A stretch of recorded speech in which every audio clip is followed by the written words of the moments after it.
Jake Tapper is in New York, where he just left the courtroom and is now joining us. Jake, tell us, as you've been watching all morning, what has really stood out to you with this big testimony from Stormy Daniels today? So obviously a very aggressive questioning by Susan Nicholas, Necklace of Stormy Daniels, Trump's attorney, basically trying to get across that Stormy Daniels is an opportunist, has made a lot of money off of this alleged encounter with Donald Trump. Also had an insinuation that she, not just an insinuation, an accusation that she made the whole thing up, that it never happened. And that was interesting. There was evidence she introduced of the Make America Horny Again tour that she went on, and the fact that she has profited. And now when the prosecution came back on redirect, Stormy Daniels was asked, was it, on the whole, was it net positive or net negative for you? She said it was a net negative. But I thought that was interesting. Stormy Daniels conducted herself. She was very precise. She would occasionally call Miss Necklace ma'am. Miss Necklace would, did you not say blah blah blah blah blah? And Stormy Daniels would say, you're going to have to show me where I said that. And actually, one time, for instance, I'm sorry to use this language, and this is where we are as a country, but okay, one time Stormy Daniels made a reference to flushing the orange turd. That was a tweet that she did. And what the defense attorney had extrapolated was that Stormy Daniels was saying she was, I'm paraphrasing here, but integral to sending Donald Trump to jail. And isn't that what she meant when she referred to flushing the orange turd? And it was that kind of thing where Stormy Daniels would say, no, I didn't say integral, I didn't say jail, I just said flushing the orange turd. And that was the kind of back and forth. The jury was paying attention throughout. I think they were a little less alert during the testimony from the woman who handled FedExing for the Trump organization. But they were definitely paying a lot of attention. You couldn't see really any reaction in terms of like tittering or anything like that with some, like the Stormy Daniels impeachment candle or whatever that was called, indictment candle. Everybody in the jury box seemed to be taking it pretty seriously. It's so, you have to think when you're watching this, Jake, it's playing out on multiple tracks. Of course, there's the legal, which this is a criminal case. This is so important, and it's fraught for former President Trump. There's also the political, and we've seen how he plays that, but there's also the emotional, right? Just how he responds emotionally to what he's been hearing from Stormy Daniels. And I wonder if, compared to what you saw the questioning on cross-examination, or what you heard of it, our colleagues reporting it on Tuesday, if you think that there was a change in tone today compared to Tuesday that may have reflected some of his reaction to what she said on Tuesday.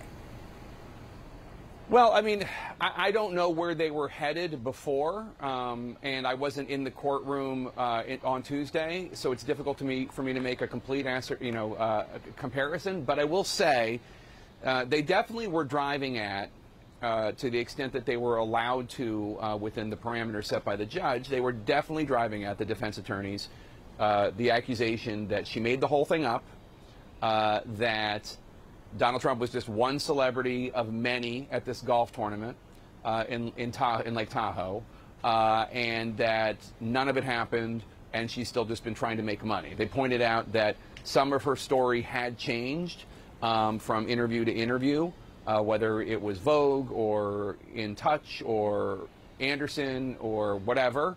On redirect, the prosecution would point out ways in which it wasn't as stark, those differences, as the defense attorneys were making it seem.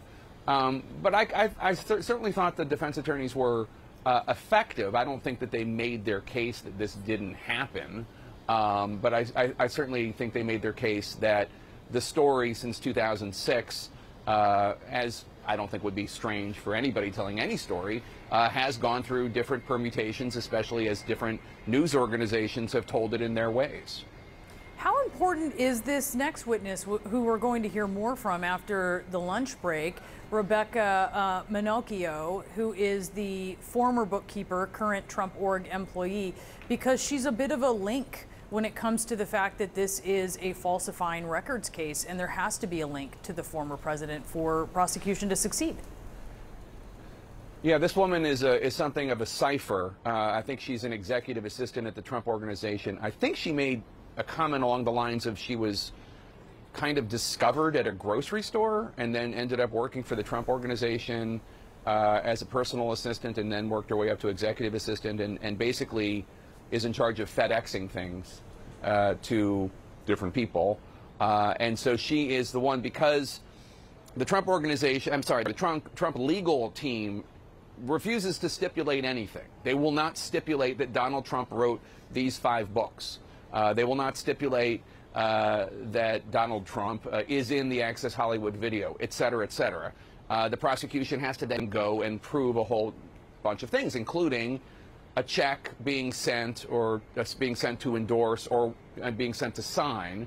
So we're going through this process. This young woman was there, and again, she's there under subpoena. She was basically giving, where she could, yes or no answers, as I'm sure she was counseled to do. And basically, she is just establishing that things were sent to Washington, D.C. from her through the Trump Organization to Washington, but specifically to Keith Schiller, Trump's former bodyguard, and then he became a White House official, to his home address for Donald Trump presumably to sign, a check for him to sign. So she is providing some of the just logistical details about this. But like I said, I think the jury, God bless them, didn't seem as interested, based on their eye contact that they were making with the witnesses, or how much they seemed to be looking down versus looking ahead, didn't seem as caught up in it all. Minutes from now, we are going to be hearing from Rebecca Minocchio, a bookkeeper at the Trump Organization who worked closely with several key figures in this case.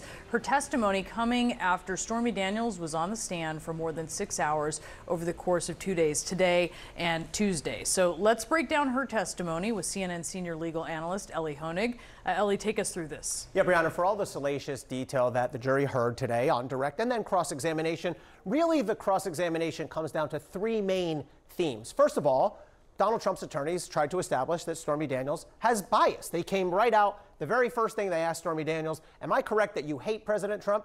She made no bones about it. She said, yes, I do. She said there's good reason, but the defense is establishing that she has bias. They also used some of her social media posts to sort of bring some life to that, including, people can read it, but she calls Donald Trump the, quote, orange turd. She wants to flush him down the toilet.